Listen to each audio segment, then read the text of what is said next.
이 제자들은 여러분, 여기서 말하는 그 제자들은 예수님의 12제자를 말하는데, 한 제자는 가룟 유다는 자살해서 이제 죽었고, 나머지 11제자들이 지금 예수님 십자가 돌아가실 때 다 어떻게 했어요? 다 배반하고 다 예수님을 부인하고 도망쳤어요. 아주 못난 제자들입니다. 예수님을 다 배신하고 부인하고 그 결정적일 때 다 예수님부터 외면하고 떠났던 못난 제자들입니다. 죄 많은 제자. 그래서 이 제자들이 결국 자기들만 살겠다고 예수님 배신하고 십자가로부터 이렇게 등을 돌리고 어디로 가는 거예요? 자기들이 원래 살던 고향으로, 사명이고 뭐고 다 그냥 때려치우고 자기들 먹고 살겠다고 이렇게 고향으로 내려가는 아주 불쌍하고 그리고 못나고 배은망덕한 그런 제자들을 말합니다. 그런데 그런 제자들을 예수님이 버리지 않고 외면하지 않고 심판하지 않고 그런 제자들을 위해서 먼저 갈릴리에 가 계시겠다는 거예요. 가서 거기에 힘 빠져가지고 내려오는, 배신해서 신앙이고 뭐고 다 팽개치고 사명이고 내려오는 그 제자들 다시 이게 넓은 품 안으로 이렇게 안아주시겠다는 그 말씀입니다. 이게 얼마나 놀라운 말씀이에요. 그러니까 여러분, 하나님이 한번 택하시면은 예수님을 배신해도 예수님은 버리지 않고, 그게 오늘 세상 끝날까지 항상 함께 기다리는 말씀의 한 가지 의미예요. 그러니까 여러분들이 예수님을 배신해도 예수님은 여러분을 버리지 않으셔요. 여러분들이 사명을 저버리고 다 내려놓겠다고 해도 예수님이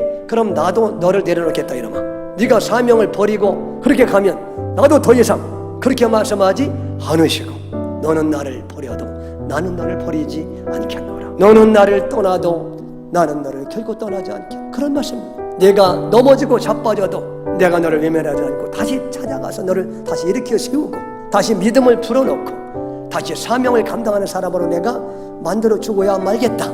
이게 바로 은혜라는 거예요. 만약에 이런 은혜가 아니면은요, 저 사람들은 벌써 예수님을 배신하고 떠났어요. 그리고 회복도 안 되고, 그렇죠?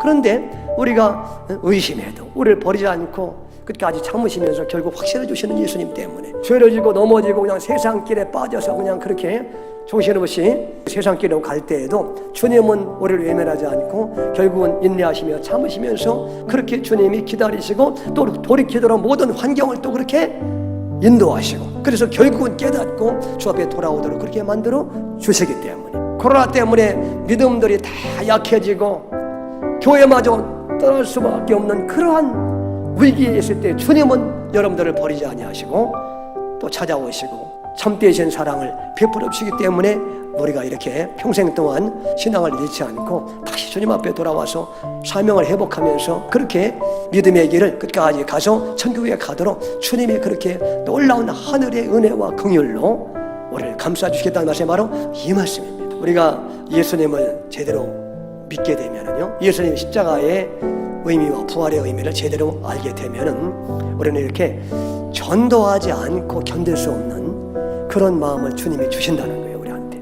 아멘. 만나는 사람마다 내가 만난 예수님을, 내가 예수 만나서 이렇게 놀라운 평강과 은혜 속에 담대하게 산다, 이거를 증거하지 않을 수가 없게 된다는 거예요. 그동안 예수님이 가르쳤던 모든 내용은 예수님의 십자가의 은혜의 복음을 말하는 거였잖아요. 은혜의 복음을 전파하는 거예요. 그러면서 이제 내가 세상 끝날까지 너희와 항상 함께 있으리라. 근데 여러분, 우리 제자들은 말이죠, 이제 세계 만방에 온 천하에 다니면서 복음을, 은혜의 복음을 증거하라고 했는데 제자들이 증거했어요, 안 했어요? 증거하려고 안 했어요. 베드로도 말이죠, 사도행전에 보니까 이방인들에게 복음을 증거하라고 주님이 너희가 가서 내가 너희와 함께 있으니까 복음을 증거하라고 그렇게 이제 말씀한 거 아니에요? 근데 그 말씀을 제자들이 순종하지 않더라는 거예요. 인간은 말이죠, 하나님의 은혜가 없으면은 말씀을 순종하실 능력이 없다는 것을 보여주는 거예요. 베드로도 이방인들에게 가지 않아요. 가서 전하라겠는데. 그러니까 주님이 환상기에 나타나서 이렇게 보자기의 환상을 보면서 말이죠, 그 보자기를 보니까, 환상에 보니까 그 부정한 짐승들이 가득한데 그걸 잡아 먹으라고 하는 거예요. 그러니까 베드로가 놀래가지고 나는 부정한 짐승을 먹지 않습니다 했더니 먹어라 이놈아. 하나님이 이제 깨끗하게 하신 것을 네가 부정하다고 말하지 말아라. 그런 다음에 이제 나중에 이방 사람 백부장 고넬료에게 가라고 그러잖아요. 그러면서 이제 깨닫는 거야. 이게 이방인들 또 이게 하나님이 택하셨네.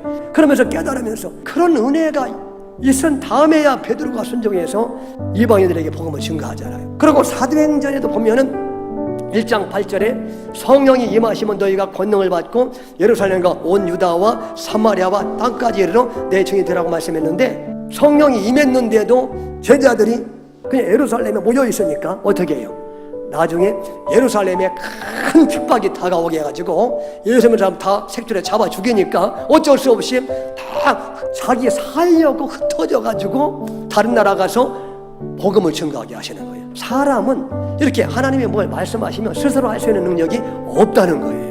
내가 세상 끝날까지 너희와 항상 함께 계시라는 얘기는 뭐냐면, 이렇게 너희들은 항상 불순종하고 말씀을 어기는 사람들이기 때문에 내가 강권적으로 이렇게 너희들을 붙잡고 안고 이끌고 그렇게 가서 결국은 시련과 환난을 통해서라도 그렇게 깨달아서 너희 옛사람을 죽이고 날마다 새로운 사람으로 변화시켜 갈 것이고, 그리고 너희들은 사명을 감당하려고 하는 마음이 없기 때문에 내가 이렇게 억지로라도 강권적으로 역사해서 사명을 잘 감당한 다음에 천국에서 상급받는 그런 사람으로 주님이 만들어 주시겠다는 말씀이에요. 오늘도 이 말씀을 기억하면서 예수님을 믿는다는 것이 무엇인지를 다시 한번 확인하시기를 바랍니다. 그리고 이제 이게 믿음도 그렇고 사명 감당도 그렇고, 그 다음에 내가 뭐 이렇게 연단받는 것도 이게 내가 한다고 되는 게 아니라 나는 다 이렇게 부족하니까 주님이 그렇게 나를 사랑해서 일단 택했으면은 결국은 이렇게 하나님 백성된 백성으로 나를 빚어 만드시고 내가 세상 끝날까지 너희와 항상 함께 있으면서 믿음을 새롭게 하고 옛사람을 죽이는 연단을 할 것이고, 그리고 사명까지 감당한 사람이 되게 하는데, 그게 주로 고난을 통해서 그게 가능하게 하신다. 그래서 베드로에게 네가 젊어서는 네 마음대로 띠띠고 네 원한 대로 갔지만 늙어서는 남에게 띠띠고 원치 않은 곳으로 가게 한다. 십자가 길로 가게 한다. 그게 고난을 통해서 그렇게 하신다. 여러분, 고난이라는 것이 정말 하나님이 쓰시는 아름다운 도구임을 기억하시고 그렇게 여러분 감사하면서 기쁨으로 그 길을 가시는 여러분 되시기를 주 이름으로 축원합니다.